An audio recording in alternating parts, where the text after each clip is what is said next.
And I think that's why I love Freddy vs. Jason so fucking much. I mean, you have two of the most influential horror icons that's ever been in horror setting off to go against each other. Supposed to come back home, just kill a few of them.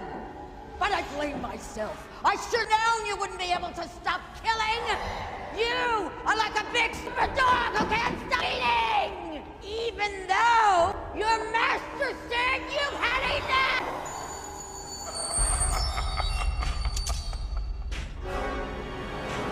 Now, it's time to put this bad dog to sleep.